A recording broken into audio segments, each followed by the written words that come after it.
Keyshawn, J. Will, and Max. It's just fantasy. The ESPN Fantasy Football Marathon is in full swing. I'll tell you which wideouts you should avoid in the fantasy draft. You can sign up, draft, and manage your team from anywhere using the ESPN Fantasy app. And now is the time to sign up. What's your fantasy? Arizona knocked a loose scoop, score! Mahomes, 73 yards. Jonathan Taylor, 67 yards. It's easier than ever to join. So sign up and play at ESPN.com/FFL or in the ESPN Fantasy app. Keyshawn, Joe, and Max. ESPN Radio, the ESPN app, ESPN2. You can listen to KJM on your smart speaker. Just say play ESPN Radio. We're presented by Progressive Insurance. And I don't even think I threw out the number, and people were calling in on the Cowboys. 888-SAY-ESPN, 729-3776. They got it locked into their phone already. America's team. Go to the book and ESPN. Boom, boom. Can you Tex guys just describe Schramm. to me very quickly, where He was America's team came from? He was the PR guy for the What's his name? Cowboys. Tex Schramm. Okay. SCHRAM. Schramm. What year was this? And he came up, I guess this was the late 60s, early 70s. Was he the PR guy? Well, he among other things. Yeah, among other things. He was part of the front office Okay. of the Cowboys, and I wasn't born in the 60s. Right. Now, Max, come on.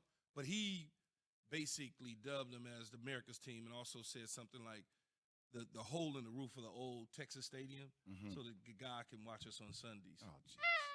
I mean, you're a Giant fan, so you're going to say what you're going to say. I don't got hate towards anybody. I'm just The saying. Cowboys. I do. I have plenty don't of care hate. what anybody say about the Dallas Cowboys. The Dallas Cowboys are going to be relevant whether you want them to be or not. I'm not Whether hating it's on a the negative Cowboys not to be or relevant. positive, Max. The Cowboys are going to be talked about. People care about him. People care. People, like I said before, if you walk in any airport in America, just walking through, Jay, you don't have to be in Dallas. You can be in North Carolina, whatever. Somebody, you're going to stumble into somebody with a star. I don't care if it's a T-shirt, a hat, a backpack, them ugly sweats with stars all on them. Somebody is going to Dallas Cowboys, the star. I got no problem with them being relevant, even though they haven't won a Super Bowl in a long ass time. So interesting? I was just curious about the context of how they became America's team, and when narratives like that get put on a team, like marketing. The whole is God looking down on our team. Like their team is so much. Texas is a hotbed for football, right? It's in the middle of the country. It's America's team, and then you call it America's team, and then you win a bunch of Super Bowls. In the middle it of the helps. country. Yeah, it is. It's kind of. I mean, if you take the map and you slice it right down the middle, you get it might lean over a little bit. Yeah, but you get a big chunk of Texas. Yeah, you get a huge chunk of Texas. Middle of the country. Well, it's south middle. I know what you're saying. Right, right. You just slice it right down the middle. Right, just slice it right down the middle. Worry about you, Max. So, why? Slice it right down the middle, man. Oh, if you're in Texas, you can get to the East Coast fast and you get to the West Coast fast. right. I mean, it's not Or it takes a long time to get to both coasts. Yeah, you can get there faster. I'm just saying what? This kid, he wants to go straight technical on me now. You're going to go 3 hours and 20 minutes this way, and you're going to go 3 hours and 18 minutes the other. Like, stop. I'm just, I remember an interesting story, though, speaking of the Cowboys, is I asked Jerry Jones, because I was there, we practiced in California, in L.A., in Oxnard. And I asked Jerry, why are we practicing out here? Obviously, the weather was great and stuff like that, opposed to being in Texas in the middle of the summer. And one of the great marketing things that he explained to me, he goes, one, there's no NFL team in L.A. There's a huge West Coast Texas fan base, a Cowboy fan base. No doubt. On top of that, this was the interesting part. And you understand this one, Jay. He said, if I bring the Cowboys to the West Coast to Oxnard, all of the media has to travel to our training camp to cover us, right? I'm like, okay, what do you mean? He goes, they're not coming way to the West Coast to leave in one day. They're going to spend weeks there every single day. It's a story about the Cowboys. Plus, they want to be in L.A. anyway. And they probably want to be in L.A. anyway, but it's a story being pushed out every day about the Cowboys because they have to come out there. They ain't going to come out Once there they spend the money to send them out. They ain't going to come out there and just tan.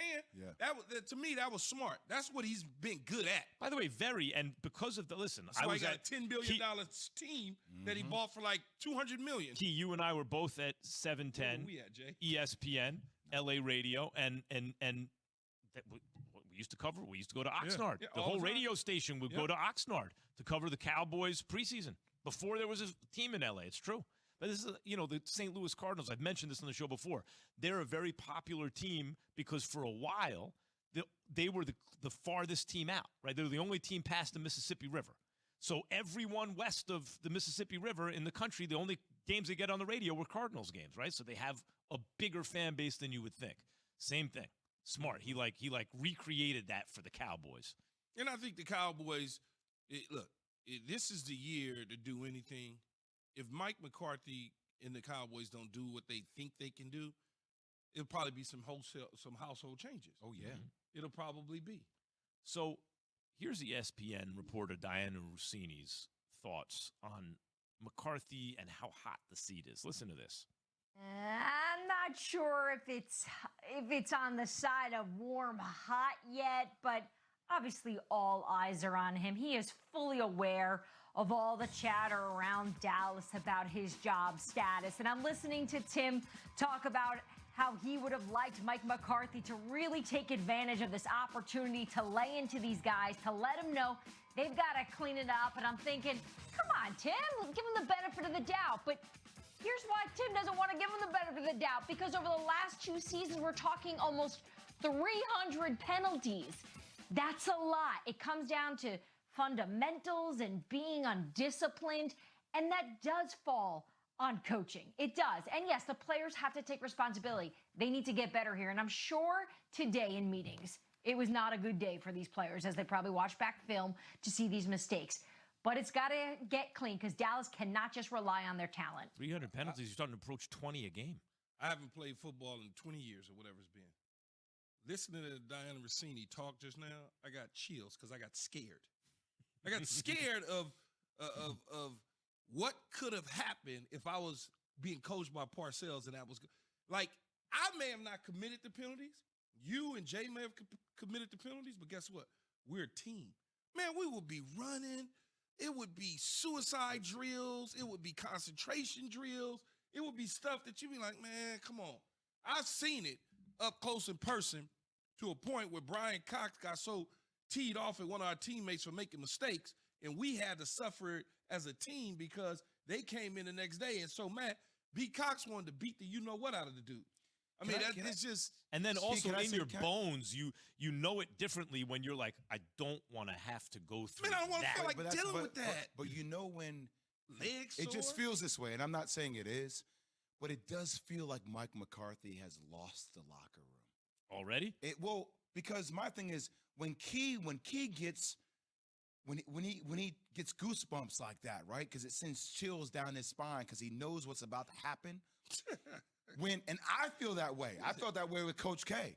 But I will also see other teams, Key, where dudes would do certain things and they wouldn't have the same type of repercussions or they wouldn't have that same intimidation factor in the locker room, and it allowed them to continue to do things like that. Yeah, see, I don't know if he's lost the locker room. That's why I said I'm not saying it's fact. It just feels that way to me. I think she was referring to Tim Hasselbeck when she kept saying Tim. Right. He's right, though. Whichever Tim she was talking about. I'm assuming it's Hasselbeck because I don't think she said the last name. It's Hasselbeck. Was it Hasselbeck? Yeah. He's right, though. It's on the coach. He's got to – that was a moment where he could have just went ham on everybody and said, look, we're not taking this blankety blank. Somebody is going to suffer. Somebody's going to pay for this. The consequences, it ain't going to be me. He could have done that, but he took a different approach. Maybe at practice now it's a little bit different. We'll see in the next game. But, Max, you either play for your bank account or you play for somebody that you trust and that you rock with, that you're willing to run through a wall. Mm-hmm. Like, you should play hard. Well, I can't play for both. You can play for both. But my thing is, if you're playing for your bank account and you're not playing for that dude, you're not as willing to do as many things. I need to play for both, though. I can't play for a guy just running to a wall. I got to get paid to run to that wall. Hey, but I mean, if you got paid your money anyway, you got to pay your big contract, you playing for that dude. I think the only thing for the Cowboys to do to send a message is cut Micah Parsons and send him to the Giants. Trade him right to the Giants. That'll show everybody. No, you can't cut him. It's got to be somebody. Trade him to the Giants. It's got to be a guy. That'll show him. They're already thinking, he's a bubble guy, but we like him. Mm-hmm. We just gave him a 6-year deal. It's got to be one somebody of those who guys. the locker room thinks is safe. Who think So it's you safe? got to show everyone nobody's safe. You got to show somebody. I'm just trying to think who that could be. On that team, see, they just got rid of Cooper. Yeah, but you traded him, so that's They different. traded him, right? No, I'm saying they already did that, so he'd be a target. Can't be I mean, Zeke. I'll tell you who it Can't is. be Zeke, Zeke is the No, answer. it would have to be Zeke is the somebody like answer. Because you need Zeke this year. Are you sure about that? Yes. See, Zeke would be interesting, but his cap number would explode to a point where they can't They do can't it. do it. It's got to too be much somebody money. that they can do, or two people they can do, but they kind of need them, but kind of don't Who need is them. that on that team? We got to figure I that have out. to think. Who Maybe- should the Cowboys whack? 888-SAY-ESPN, 729-3776. This is Keyshawn J. Willimax coming to you live from above the Heineken River Deck at Pier 17.